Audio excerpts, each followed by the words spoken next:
wabarakatuh. Alhamdulillahirabbil alamin.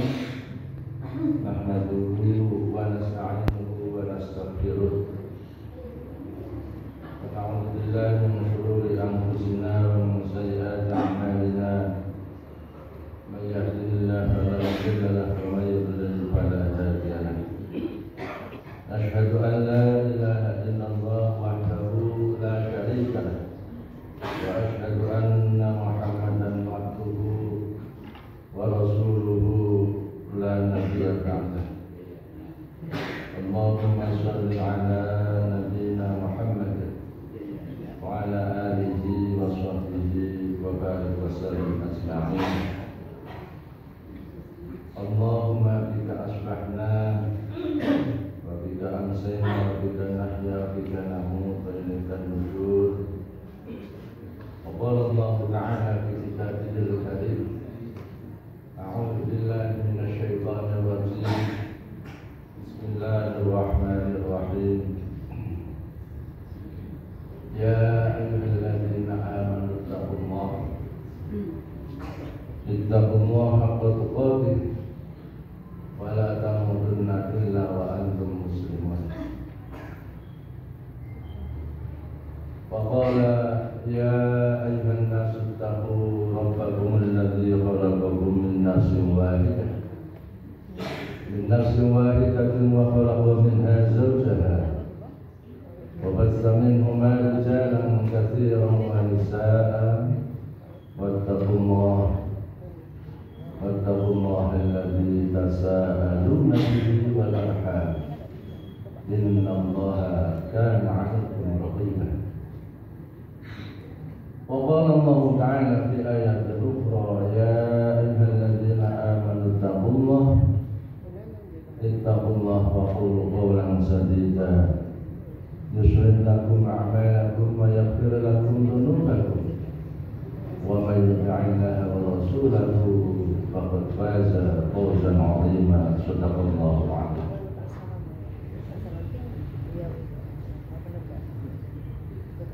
Yang kami hormati para ustaz, para kiai, para alim, sesepuh, sepuh kasepuhan yang mugi tansah dipun muliakan Allah.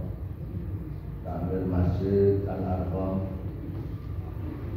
wabil khusus sedaya semua jamaah ahli pengawasan Ahad tadi, bapak dan ibu. Hadirin wal hadirat rahimakumullah. Alhamdulillahirabbil alamin. Wajib kita untuk senantiasa bersyukur atas nikmat-nikmat Allah yang senantiasa Allah curahkan kepada kita sekalian, yang kita tidak mungkin sanggup untuk menghitungnya. Wa in ta'udzu ni'matallahi la tuhsuha. Mudah-mudahan kita termasuk hamba Allah yang senantiasa pandai mensyukuri atas nikmat-nikmat Allah. Allahumma a'inna ala dzikrika wa syukrika wa husni ibadah. Bersyukur atas nikmat Allah, dipertemukan di majelis yang barokah ini bersama-sama di majelis ilmu ini dalam rangka taat kita kepada Allah Subhanahu wa Ta'ala. Dini hari diawali ketaatan kita menjalankan sholat subuh. Kita lanjutkan sekarang dengan taklim bersama di majelis ini.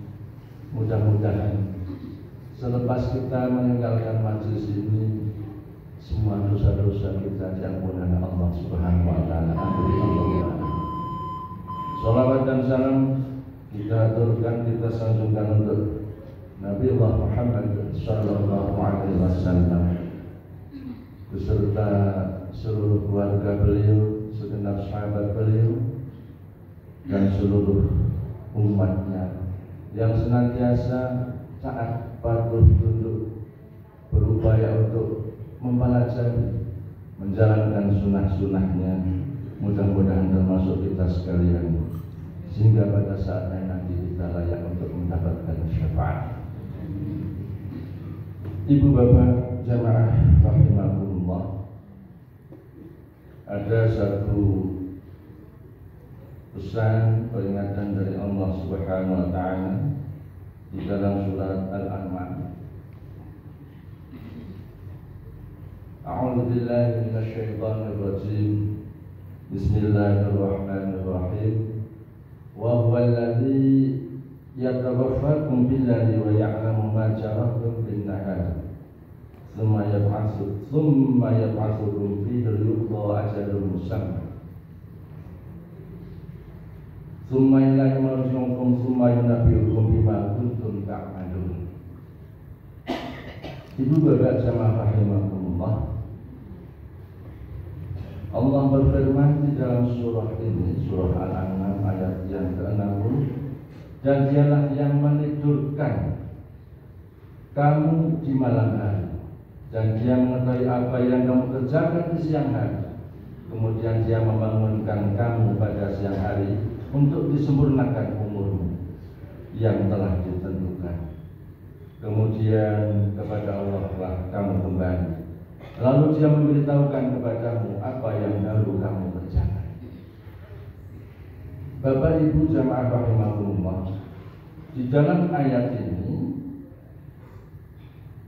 diterangkan bahwa ketika kita ditidurkan oleh Allah Subhanahu wa taala, di dalam tafsir termasuk tafsir Ibnu Katsir menyebutkan bahwa tidur itu adalah mati kecil, wafat kecil, dan ruh kita di dalam genggaman Allah Subhanahu wa taala diambil untuk sementara waktu. Ini yang disebut dengan mati kecil. Kemudian atas kehendak Allah, ruh itu dikembalikan sehingga kita terbangun dari tidur itu. Bapak Ibu jamaah rahimakumullah, Allah Subhanahu wa taala tentu Maha mengetahui, karena kita itu makhluknya Allah, yang menciptakan Allah, tentu tahu persis ketika akan dikembalikan oleh Allah itu paginya akan melakukan apa. Allah Maha tahu semuanya. Ketika kita dikembalikan, roh kita dikembalikan, Allah juga paham betul, tahu betul apakah orang ini hamba Allah yang akan taat atau akan maksiat. Atas kasih sayang Allah, tidur itu pun berakhir dengan kita dibangun oleh Allah, roh itu dikembalikan. Sampai kapan?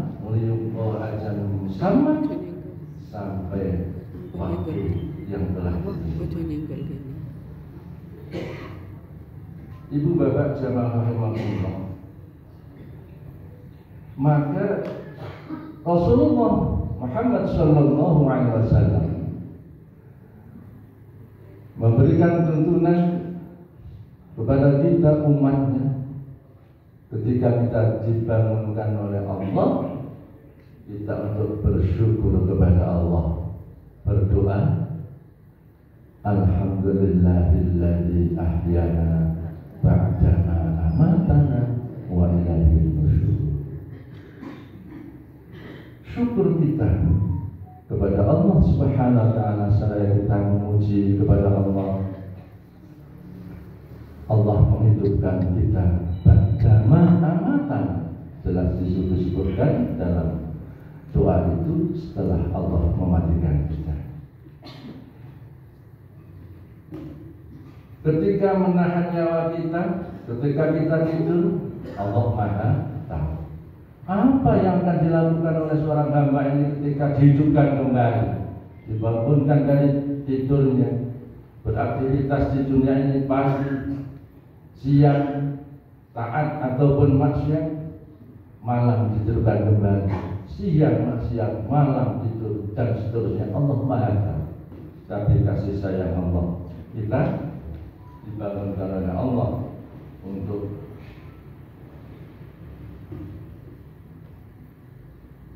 ditunggu wa ajalin musamma, sampai waktu yang telah ditentukan. Ibu bapak jamaah rahimakumullah,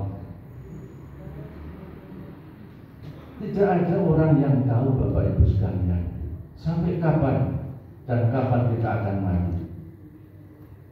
Wa ma tadri nafsun bi ayyi ardin tamut, dan tiada seorang pun yang dapat mengetahui di bumi mana dia akan mati. Wa likulli matin ajal fa idza jaa ajaluhum la yastakhiruna sa'atan wa la yastaqdimun. Dan ketika ajal itu datang, la yastakhiruna sa'atan, tidak dapat diundur, wa la yastaqdimun, dan tidak bisa diajukan. Nanti dulu Pak Israel nunggu saya tak beramal soleh dulu, 1 pekan lagi, 1 jam lagi, nunggu saya bisa bertemu dengan Ramadan, tidak bisa. La yastakhiruna sa'atan wa la yastaqdimun, dan juga tidak bisa ketika ajal itu datang.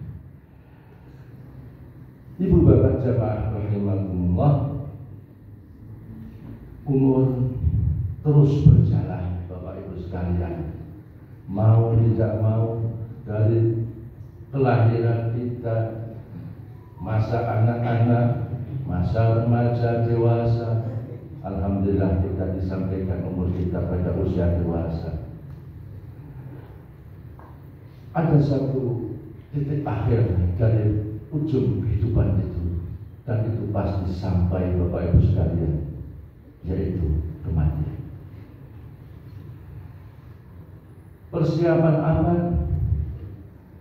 kita sebagai hamba Allah Subhanahu wa taala ketika mati itu datang, dan itu tidak ada yang bisa membela kecuali amal kita. Ada satu kisah bapak ibu sekalian, kisah nyata, dan kami sudah minta izin kepada ahlinya untuk kami sampaikan di berbagai majelis sebagai ibrah, sebagai pelajaran bagi kita tentang ketika ajal itu datang. Adalah seorang teman kita, saudara kita, kebetulan juga aktivis di Muhammadiyah juga, pengurus pimpinan ranting Muhammadiyah. Beliau ketika ayahnya meninggal, mau menjelang meninggal, itu sebagaimana tradisi yang sebetulnya tidak diajarkan oleh Rasulullah. Dan di kalangan Muhammadiyah, mohon maaf, itu sudah biasa bagaimana cara menuntut ketika orang itu menjelang wafat. Nah, tradisi yang dijalankan itu pun hubung, semua anak-anaknya, keluarganya membaca ayat-ayat Al-Quran, membaca Al-Quran bersama-sama. Padahal almarhum Haji Muhsin namanya, itu sudah berjam-jam tidak bisa diajak bicara. Keluarganya sudah menunggui, mengelilingi seraya membaca Al-Quran bersama-sama. Tanpa diduga ibu bapak sekalian, Pak Haji Muhsin almarhum itu terbangun dari tidurnya dan menyampaikan wasiat.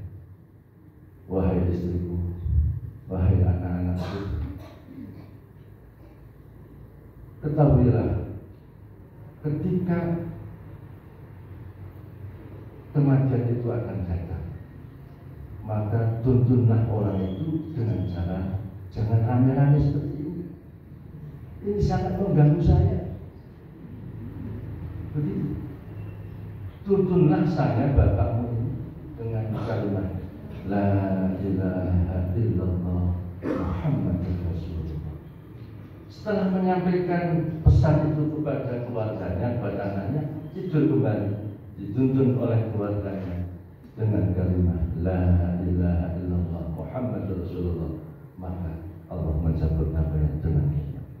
Ibu bapak sekalian yang dimuliakan oleh Allah, akankah penghujung kehidupan kita, kematian kita itu akan berakhir sebagaimana Pak Haji Muhsin Al-Mahfud? Kita tidak pernah tahu. Oleh karenanya Bapak Ibu sekalian, pada kesempatan ini secara singkat karena waktunya terbatas akan kita kaji bersama-sama apa yang perlu kita persiapkan di dalam penghujung usia kita. Ibu bapak jamaah rahimakumullah, di dalam Islam itu ada dua hisab. Yang pertama hisab sebelum kematian. Hisab sebelum kematian ini sangat menentukan tentang semua amalan yang lain. Penutup akhir kehidupan itu menentukan sekali atas seluruh amalan-amalan kita di hadapan Allah Subhanahu wa ta'ala. Kata Rasulullah, innamal a'malu bil khawatim, bahwa sesungguhnya amal itu ditentukan oleh bagian penutupnya. Maka tidak aneh Bapak Ibu sekalian, kadang-kadang ada kisah kalau melihat perjalanan hidupnya tidak menyangka orang itu akan berakhir dengan manis di hadapan Israel. Dulu ketika mudanya nakalnya bukan main, tetapi ujung kehidupannya berakhir dengan husnul khatimah. Tidak pernah tahu. Ibu bapak jamaah rahimakumullah, hisab yang kedua adalah pasca kematian. Setelah kematian juga ada satu amal yang sangat menentukan atas semua amalan-amalan kita di hadapan Allah Subhanahu wa ta'ala, sebagaimana sabda Rasulullah sallallahu alaihi wasallam, awwalu ma yuhasabu bihil 'abdu yaumil qiyamah as-salat.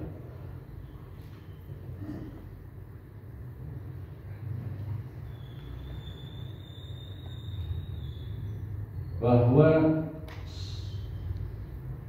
pertama kali amal yang dihisab oleh Allah besok pada yaumul qiyamah itu adalah sholat kita. Fa in sholatat sholalahu sahih amali wa in fasadat sahih amali. Ketika bagus sholatnya maka bagus seluruh amalnya. Ketika jelek sholatnya maka jelek seluruh amalnya.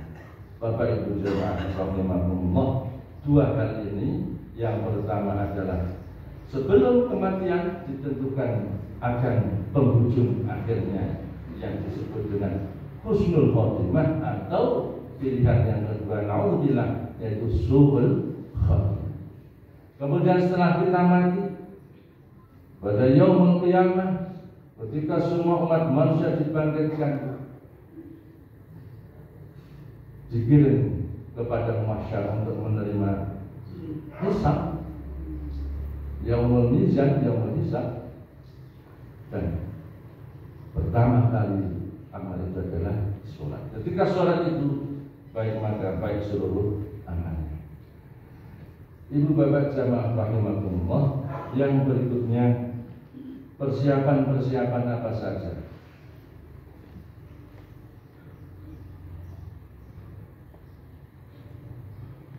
Prioritas amalan apa saja ketika kita tidak pernah tahu di penghujung usia kita itu, apakah di usia 5 tahun, di usia 10 tahun, 20 tahun, 50 tahun, 70 tahun, kita tidak pernah tahu. Rasulullah SAW menyampaikan sebuah pesan kepada kita bahwa rata-rata umurnya umat Nabi Muhammad SAW itu kisaran sidina ila sab'ina, antara 60 sampai 70. Wa aqalluhum min yajuz dzalik. Sedikit yang lebih dari itu. Bapak Ibu jamaah rahimakumullah,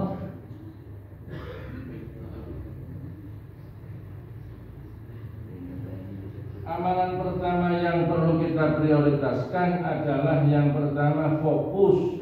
Kita itu fokus pada amalan yang ringan-ringan yang dilakukan dan dikerjakan secara rutin. Ini penting. Bapak Ibu sekalian rahimakumullah, banyak hadis-hadis yang meriwayatkan terkait dengan istiqomah sebuah amal. Ketika seorang hamba itu ada uzur, ada masyarakat, tidak bisa menjalankan amalan-amalan rutin yang biasa dia jalankan, kata Rasulullah, orang itu bisa tetap mendapatkan pahalanya, Bapak Ibu sekalian. Ketika Rasulullah SAW, "Idza maridul 'abdu aw safara kutiba lahu mathalu ma kana ya'malu muqiman." Artinya begini Bapak Ibu sekalian, ketika seseorang itu sakit ataupun seseorang itu dalam perjalanan safar, sakit tentu tidak bisa menjalankan yang biasanya pun siang, Senin, Kamis, yang biasanya pun rawatib dijalankan, tentu terkadang kita tidak mampu. Ataupun safar memang tidak disunahkan untuk ada sholat rawatib Bapak Ibu sekalian. Maka ketika sudah membiasakan diri, rawatib sudah biasa dijalankan, sunah-sunah yang lain yang ringan yang sudah biasa dijalankan, kata Rasulullah SAW, orang itu ketika ada masalah, ada kesulitan, ada uzur, tidak bisa menjalankan, orang itu tetap mendapatkan pahala sebagaimana ketika orang itu biasa menjalankan. Tapi kalau tidak biasa, yang mana mungkin tidak ada catatan di hadapan Allah Bapak Ibu sekalian.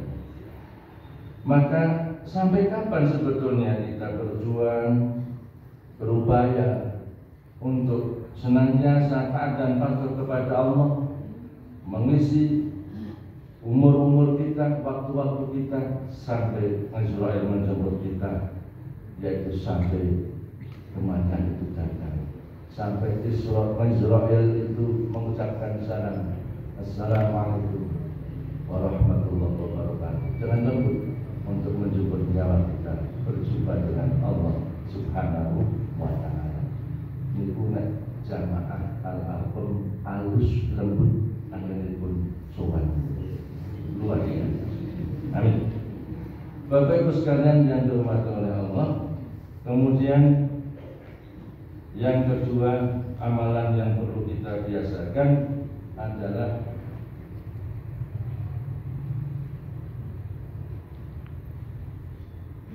banyak bertaubat dan beristighfar, memohon ampun kepada Allah Subhanahu wa ta'ala.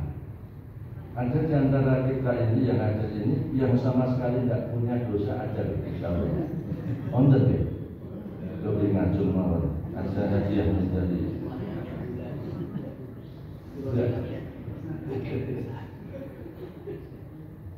Tidak ada orang yang tidak punya masa lalu Bapak Ibu sekalian.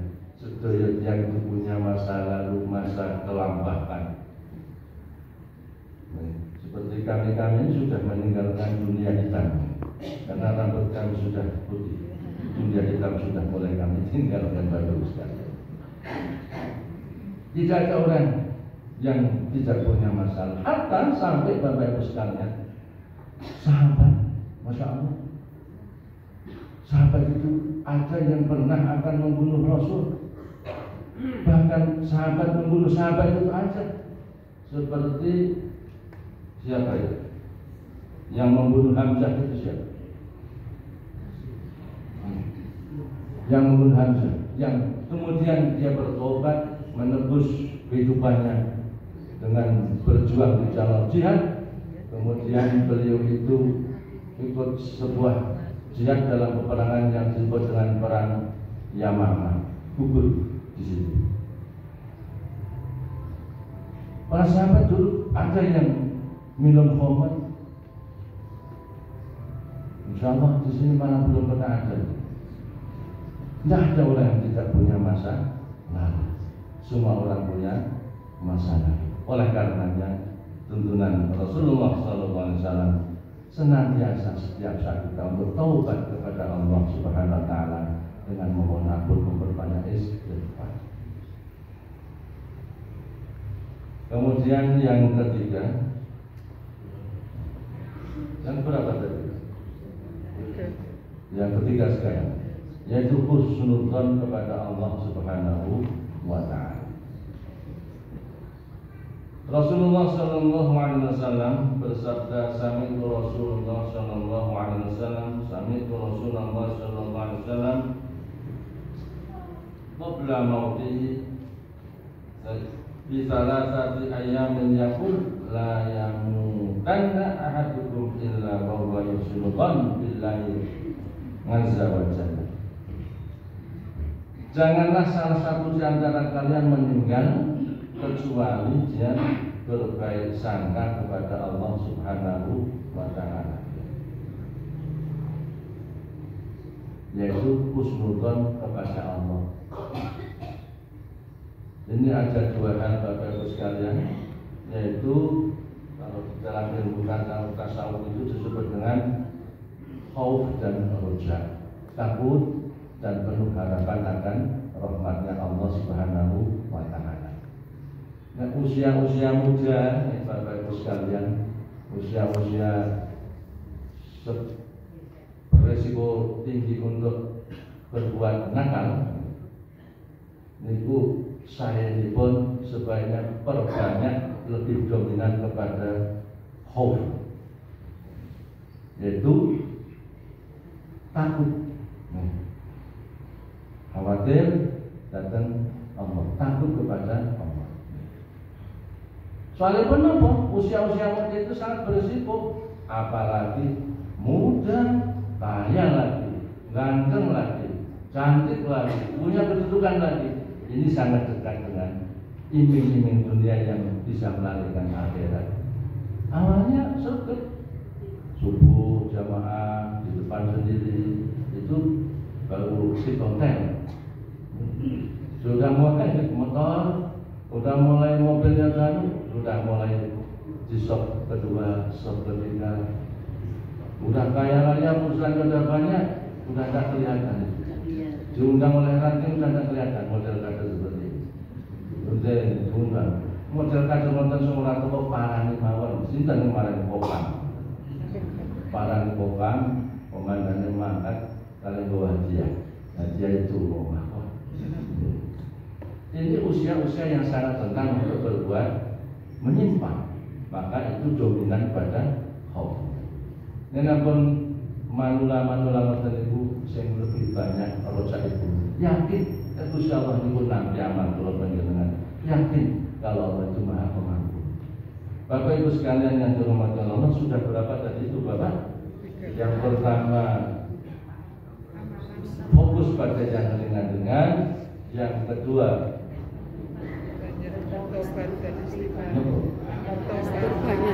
dan istighfar. Banyak istighfar, tobat. Kemudian yang ketiga husnudzon kepada Allah Subhanahu Wa Taala. Ada dua yang berbandingkan, yaitu khauf dan roja.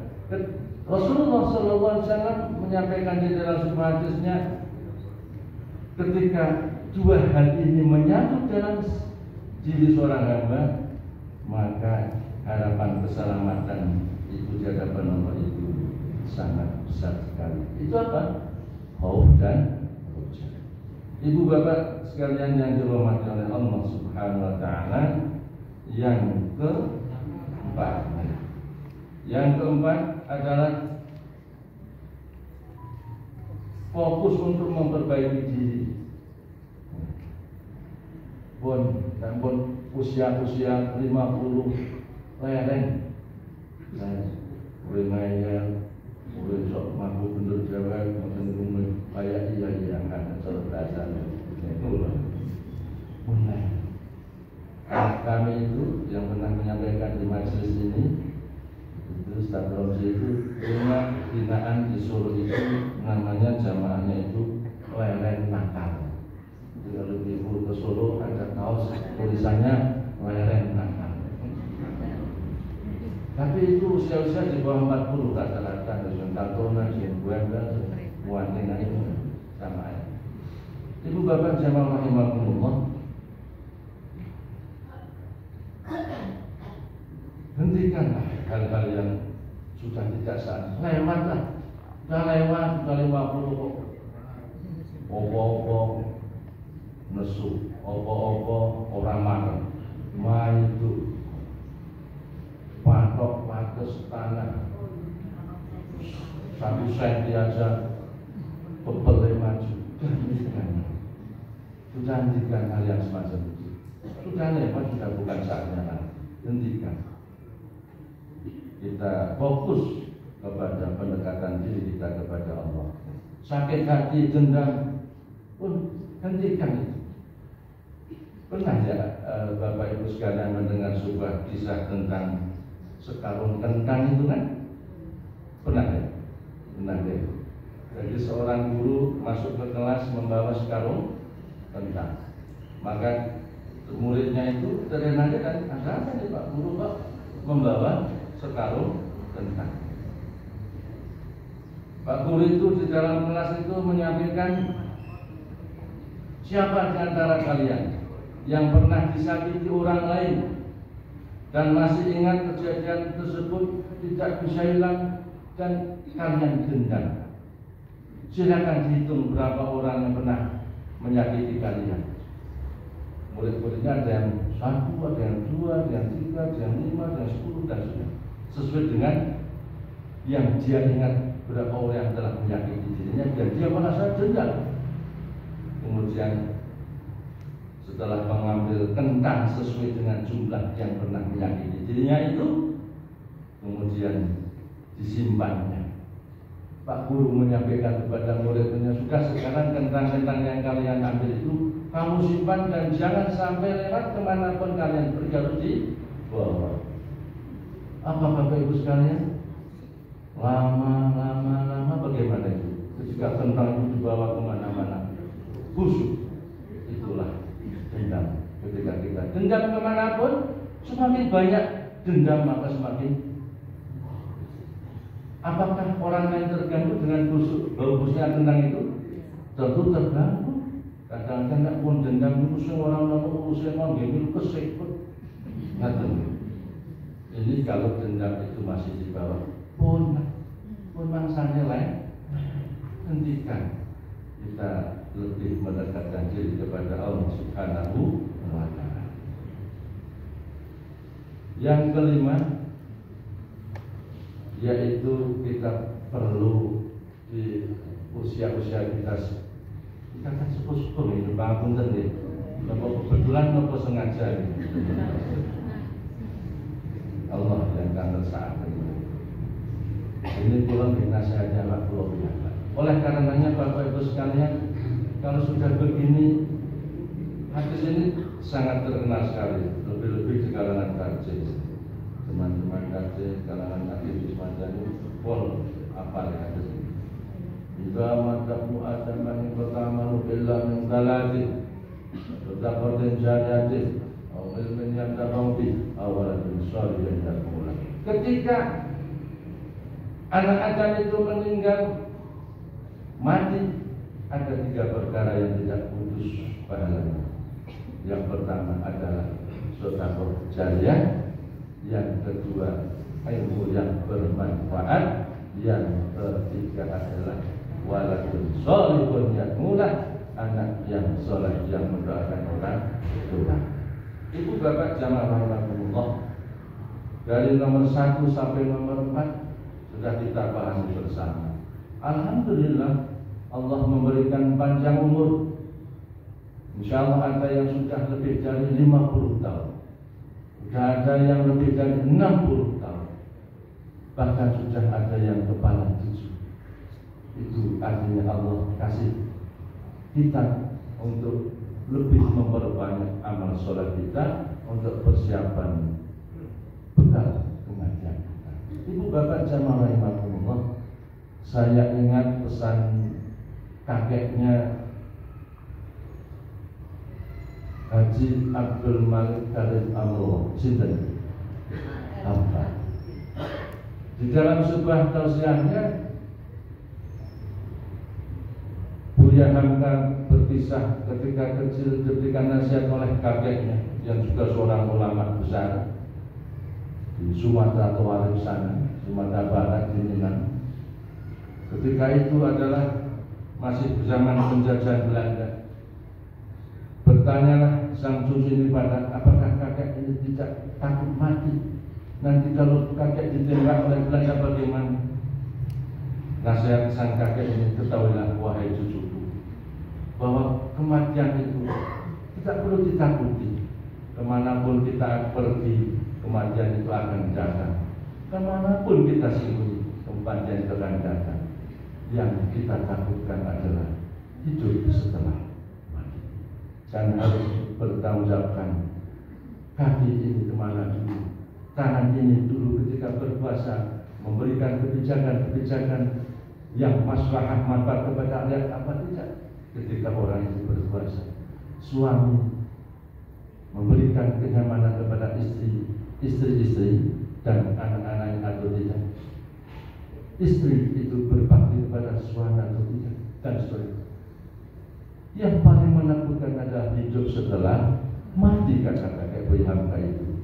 Karena amalan-amalan itu harus dipertanggungjawabkan di hadapan Allah Subhanahu wa Ta'ala. Maka penting sekali kita untuk merenungkan pesan Rasulullah Sallallahu Alaihi Wasallam selagi kita diberikan kesempatan umur. Alhamdulillah diberikan umur yang panjang, maka sedekah jariyah ini perlu kita pertimbangkan, Bapak Ibu sekalian. Kita bayangkan seandainya di Wonosobo ini, di wilayah daerah Muhammadiyah Wonosobo ini tidak ada Pak Kiai Haji Teguh Ridwan, misalnya, mohon maaf, saya sudah izin menyebut ini, sudah izin.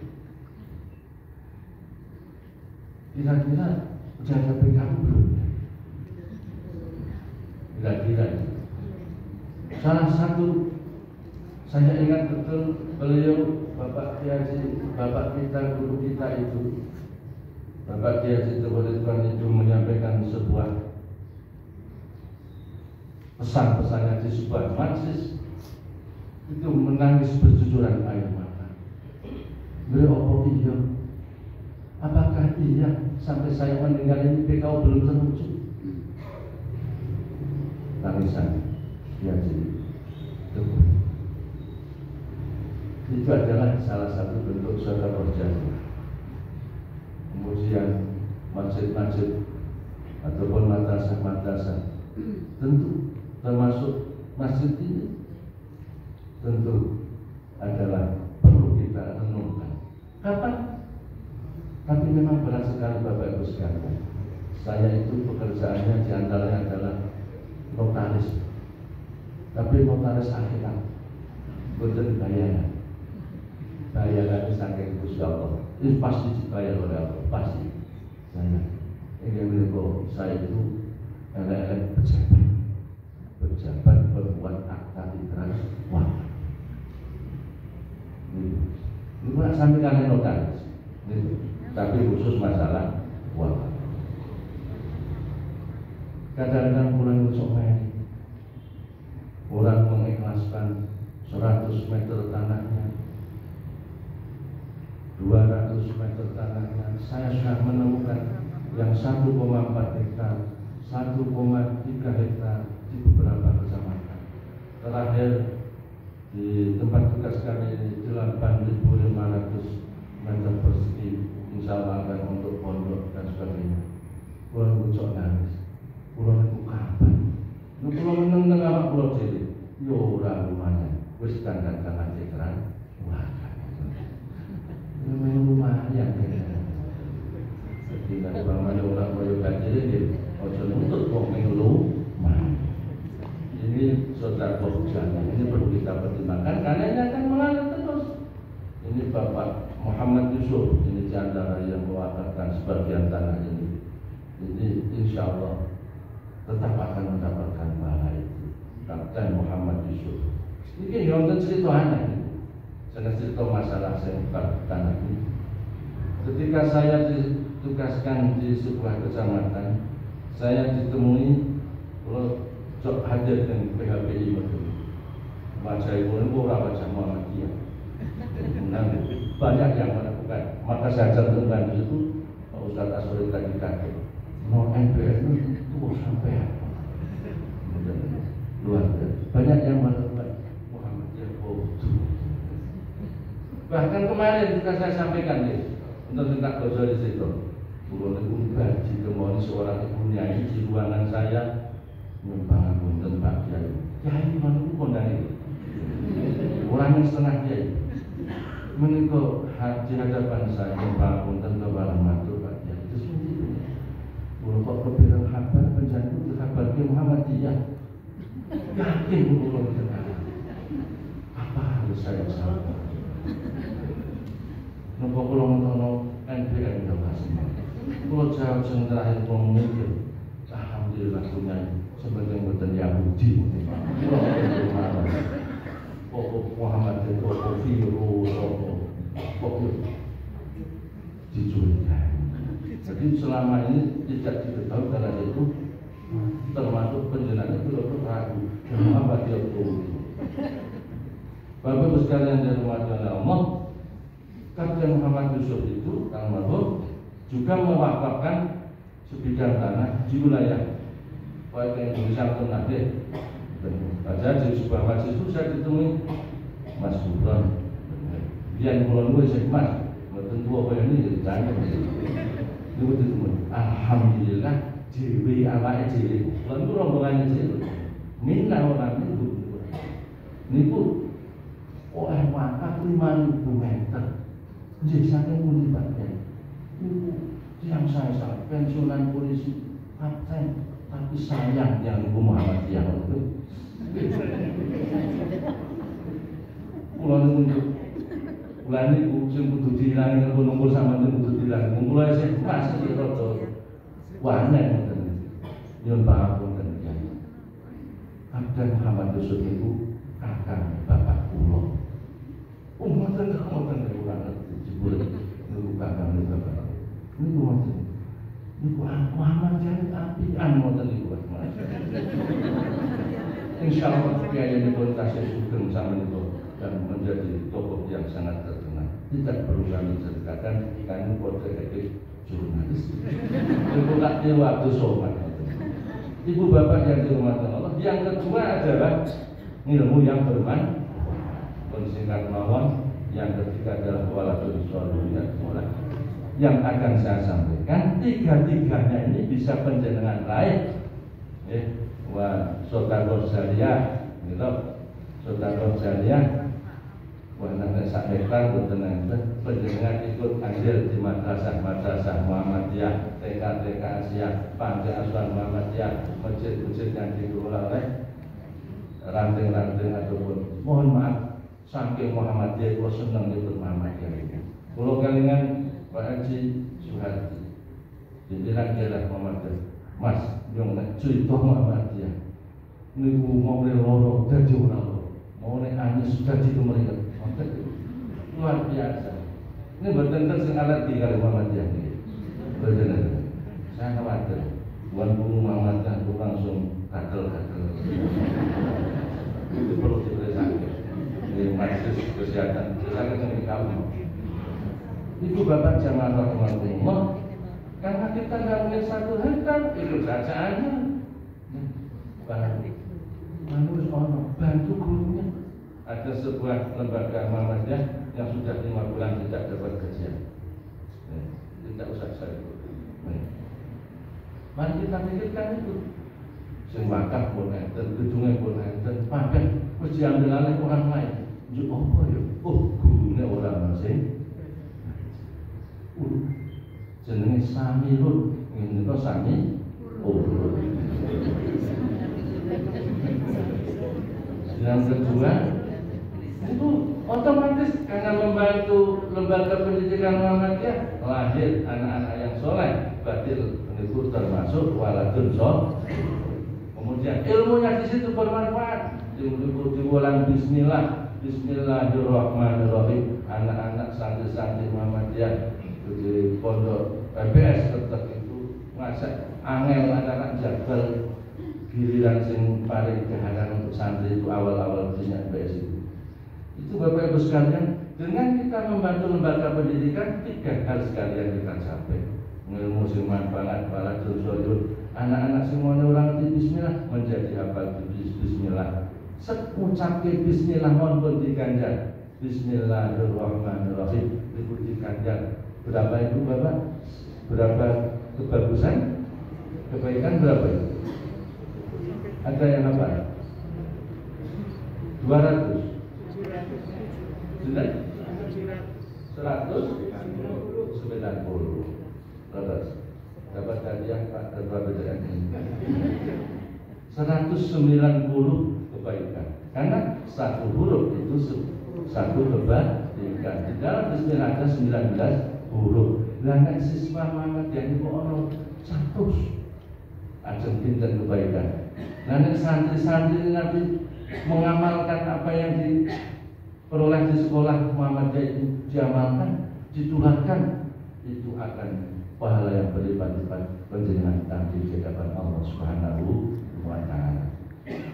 Baiklah Bapak Ibu sekalian, masih ada yang apa? Ada berapa hal yang kita bahas hari ini sebagai di penghujung usia kita. Yang pertama adalah fokus kepada yang ringan-ringan. Yang kedua, banyak bertaubat, beristighfar kepada Allah. Yang ketiga, husnuzan kepada Allah. Yang keempat, memperbaiki diri, leren di nakal-nakal. Yang kelima, kita renungkan hadis Rasulullah. 3 hal tidak macam mu'ajam yang pertama illa mendalam kaji. Insyaallah 3 hal ini akan mengantar kita dan pahala akan tetap mengalir meskipun kita telah tidak berada di muka. Itu barangkali Bapak Ibu sekalian, semakin banyak apa yang saya sampaikan, semakin banyak saran yang saya perbuat. Tentunya kalau ada benar itu adalah dari Allah Subhanahu wa taala, kalau ada salah itu adalah dari saya pribadi. Mudah-mudahan Allah melimpahkan maghfirah-Nya, lautan maghfirah kepada kita sekalian. Amin. Allahumma amin. Dan kami cukupkan sekian. Kami akhiri. Wassalamualaikum warahmatullahi wabarakatuh.